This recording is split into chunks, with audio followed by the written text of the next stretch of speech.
इस फिल्म की कहानी एक ऐसे आदमी के ऊपर आधारित है जिसकी वाइफ उसे हाथ तक लगाने नहीं देती, इसलिए वो अपनी तड़प मिटाने के लिए अपनी ही ऑफिस की एक लड़की के साथ अफेयर करना शुरू कर देता है। अब क्या वो आदमी अपनी इस तड़प को मिटा पाता है या इस कहानी में कुछ और ही सस्पेंस है, ये हम आज की इस एक्सप्लेनेशन में देखने वाले हैं। आज मैं जिस फिल्म को एक्सप्लेन करने वाला हूँ उसका नाम है होम स्वीट हेल और ये फिल्म 2015 में रिलीज हुई थी। मूवी की शुरुआत एक स्वीट सी फैमिली को दिखाने से होती है जिसमें एक चोमू सा हस्बैंड होता है जिसका नाम है गोटिया। गोटिया की एक खूबसूरत सी वाइफ होती है जिसका नाम है मोना। इनके 2 बच्चे भी होते हैं जिसमें एक लड़का और एक लड़की होती है। ये सभी साथ में बहुत खुश थे और मोना अपने चोमू हस्बैंड और अपने बच्चों से बहुत प्यार करती थी। इसके अलावा गोटिया को दहेज में एक फर्नीचर स्टोर मिला था जहाँ पर वो एज ए मैनेजर काम करता है। फिर एक दिन जब गोटिया अपने ऑफिस में काम कर रहा होता है तभी वहाँ पर एक पटाखा लड़की आती है जिसका नाम फुलझड़ी होता है। फुलझड़ी इतनी सुंदर थी कि गोटिया उसको देखते ही लट्टू हो जाता है। फुलझड़ी वहाँ पर जॉब की तलाश में आई थी और गोटिया उसे सेल्स गर्ल की जॉब पर रख लेता है।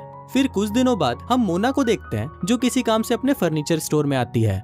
फिर मोना जब वहाँ पर फुलझड़ी को काम करते हुए देखती है तो वो गोटिया को बोलती है कि ये लड़की काम तो बहुत अच्छा कर लेती है, जिस पर गोटिया उसे बोलता है कि ये बहुत अच्छी लड़की है और बहुत ज्यादा मेहनत करती है। इसके बाद हम देखते हैं कि जब स्टोर में मोना और गोटिया अकेले होते हैं तो मोना गोटिया से पूछती है कि क्या तुम्हें पेलन कार्यक्रम करना है, जिसको सुनते ही गोटिया पागल कुत्ते की तरह उछलने लगता है और उसे बोलता है कि शुभ काम में देरी मत करो। पर तभी मोना उसे बोलती है कि मैं तुम्हें ये मजा अभी नहीं दूंगी बल्कि कुछ दिनों के बाद दूंगी।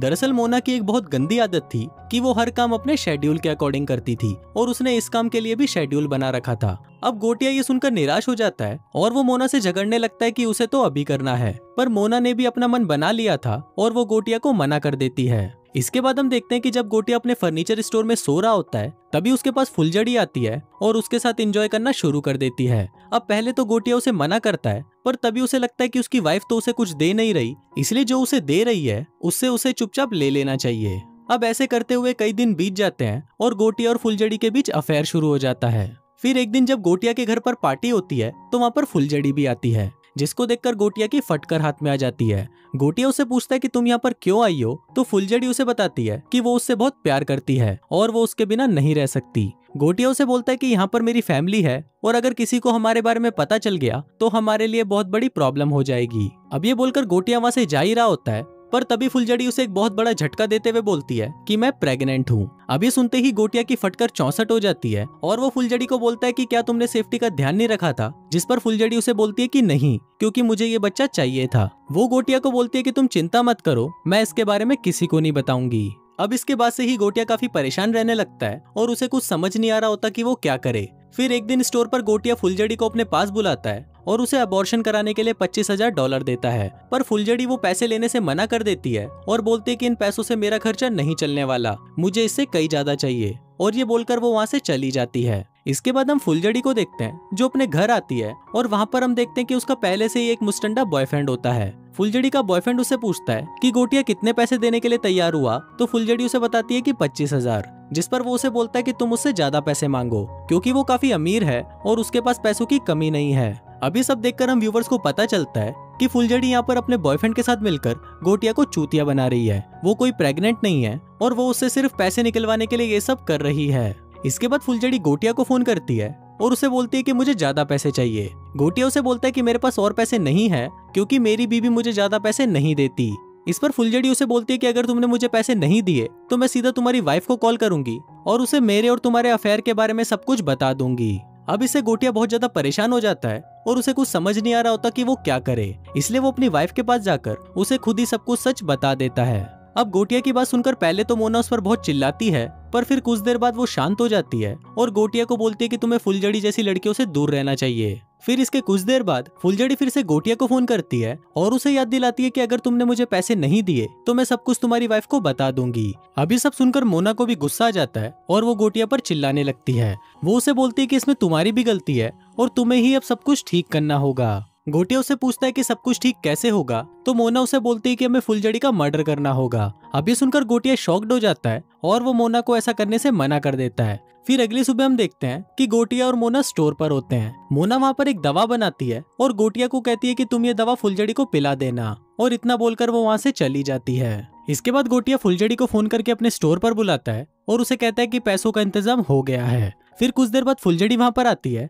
और वो गोटिया को बोलती है कि मुझे कहीं पर जाना है, इसलिए तुम जल्दी से मेरे पैसे दे दो। इस पर गोटिया उसे बोलता है कि तुम्हें तुम्हारे पैसे जल्दी ही मिल जाएंगे और वो फुलझड़ी को एक ड्रिंक पीने को कहता है जिसमें उसने मोना वाली दवा मिला दी थी। फुलझड़ी भी उस ड्रिंक को पी लेती है और फिर कुछ देर बाद उस पर उस दवा का असर होने लगता है और वो वहीं पर बेहोश हो जाती है। तभी वहां पर मोना आती है और वो गोटिया को बोलती है कि इसे उठाकर कार में डालो और हमारे घर ले चलो। इसके बाद वो दोनों फुलझड़ी को लेकर घर आ जाते हैं और फिर जब गोटिया उसे कार से निकालता है तो फुलझड़ी अभी भी जिंदा होती है, जिसको देखकर गोटिया की फटकर 64 हो जाती है। तभी मोना उसे बोलती है कि तुम जाकर एक हथौड़ा लेकर आओ।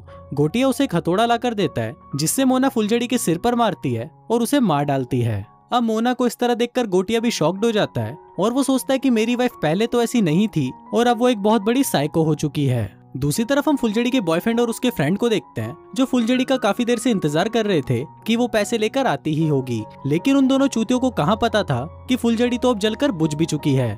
इसके बाद हम मोना को देखते हैं जो फुलझड़ी को एक बेंच पर लेटा देती है और एक चैनसॉ लेकर उसके शरीर के टुकड़े कर देती है। वहीं दूसरी तरफ गोटिया की हालत बहुत ज्यादा खराब हो रही थी क्योंकि एक तो उसके घर पर किसी लड़की के शरीर को काटा जा रहा था और दूसरा उसे आज ही पता चला था कि उसकी वाइफ एक बहुत बड़ी साइको है जो इंसान के शरीर को ऐसे काटती है जैसे वो पनीर काट रही हो। इसके बाद जब गोटिया का स्टोर मैनेजर स्टोर ओपन कर रहा होता है तभी वहाँ पर फुलझड़ी का बॉयफ्रेंड अपने दोस्त के साथ आता है और वो मैनेजर के मुंह पर कपड़ा डालकर उसे कुत्ते की तरह पेलना शुरू कर देता है। फिर इसके बाद जब गोटिया स्टोर में आता है तो वो वहाँ पर देखता है कि वहाँ पुलिस आई हुई है और वो मैनेजर पुलिस को रिपोर्ट लिखवा रहा है। फिर गोटिया के पूछने पर मैनेजर बताता है कि सुबह 2 लोग आए थे और उसने पहले तो मुझे कुत्ते की तरह मारा और फिर मेरे पैसे छीनकर वहाँ से भाग गए। इसके बाद जब गोटिया शाम को घर पर आता है तो वो देखता है कि बाहर उसका बेटा उस मुस्टंडे से बातें कर रहा है। तभी गोटिया भागकर बाहर जाता है पर तब तक वो मुस्टंडा वहाँ से जा चुका होता है। वो गोटिया के बेटे को एक पार्सल देता है जिसमें गोटिया की वाइफ मोना की फोटो होती है और साथ ही उसमें एक एड्रेस भी होता है जिस एड्रेस पर वो गोटिया को मिलने के लिए बुलाता है। वो एड्रेस एक बार का होता है जहाँ गोटिया उस मुस्टंडे से मिलने जाता है। फिर मुस्टंडा उससे पूछता है कि फुलझड़ी कहाँ पर है तो गोटिया उसे बोलता है कि वो कल मेरे स्टोर आई थी और मेरे से पैसे लेकर वहाँ से चली गई। अब ये बोलकर गोटिया बार से बाहर आ जाता है और वो मोना को सारी बातें बता देता है। मोना उसे कहती है कि तुम्हें घबराने की जरूरत नहीं है, मैं सब कुछ ठीक कर दूंगी। लेकिन ये सुनने के बाद भी गोटिया की फटी पड़ी थी। इसके बाद हम देखते कि रात को गोटिया और मोना मुस्टंडे के घर पर जाते हैं, लेकिन वहाँ पर फट्टू गोटिया बाहर कार में इंतजार करता है और मोना घर के अंदर चली जाती है। वहाँ उसे मुस्टंडा तो नहीं मिलता पर उसका एक फ्रेंड मिलता है जिसको वो मार डालती है। फिर जब मोना बाहर आती है तो गोटिया उसके मुंह पर लगे खून को देखकर समझ जाता है कि उसने मुस्टंडे को मार दिया है, लेकिन मोना उसे बताती है कि मुस्टंडा वहाँ पर नहीं था। गोटिया उससे पूछता है कि फिर तुमने किसको मारा, पर इस पर मोना उसे कोई जवाब नहीं देती और वो अपनी कार में बैठकर एक नया फोन निकालती है और उससे पुलिस को फोन कर देती है। दूसरी तरफ हम मुस्टंडे के दोस्त को देखते हैं जो मुस्टंडे को फोन करके उसे सारी बातें बता देता है। फिर कुछ देर बाद मुस्टंडा अपने एक और दोस्त के साथ अपने घर पर आता है और वो वहाँ पर अपने दोस्त को मरा हुआ देखता है। इसके बाद मुस्टंडा बियर लेने के लिए जैसे ही फ्रिज खोलता है तभी वहाँ पर उसे फुलझड़ी की लाश मिलती है जो कि टुकड़ों में कटी हुई थी और उसे मोना ने ही वहाँ रखा था। अब इससे पहले कि वो कुछ समझ पाता तभी वहाँ पर पुलिस आ जाती है और वो मुस्टंडे के दोस्त छछूंदर को मार डालती है, लेकिन मुस्टंडा वहाँ पर किसी तरह से बच जाता है और वहाँ से भाग जाता है। अब ऐसे ही कई दिन बीत जाते हैं और एक दिन हम देखते हैं कि गोटिया के घर पर पार्टी होती है जहाँ पर वो अपनी वाइफ की हरकतों को देखकर काफी परेशान हो गया था क्योंकि उसकी वाइफ अब पूरी तरह साइको हो गई थी और वो छोटी छोटी बातों पर लोगों को जान से मारने की धमकी देती थी। गोटिया को भी अब डर लगने लगा था कि कहीं इसका असर उसके बच्चों पर ना आ जाए, इसलिए वो एक प्लान बनाता है। वो किचन में जाता है और वहाँ की लाइट्स और गैस में गड़बड़ी कर देता है। फिर वो मोना के पास आता है और उसे अपने लिए मीट लाने को बोलता है जो कि किचन में था। फिर मोना जैसे ही मीट लाने अंदर जाती है और लाइट्स ऑन करती है तभी वहाँ पर एक जोर का ब्लास्ट होता है और मोना वहीं पर मर जाती है। यहाँ गोटिया ने ऐसा इसलिए किया क्योंकि वो अपने बच्चों के फ्यूचर को खराब नहीं कर सकता था। फिर फिल्म के लास्ट सीन में हम देखते हैं कि गोटिया अपने बच्चों के साथ खुशी खुशी कार से कहीं जा रहा होता है, पर तभी वहाँ मुस्टंडा भी उन पर नजर रख रहा होता है और वो फुलझड़ी के मौत का बदला लेने के लिए उनका पीछा करने लगता है। और कुछ इसी तरह से ये फिल्म यहीं खत्म हो जाती है।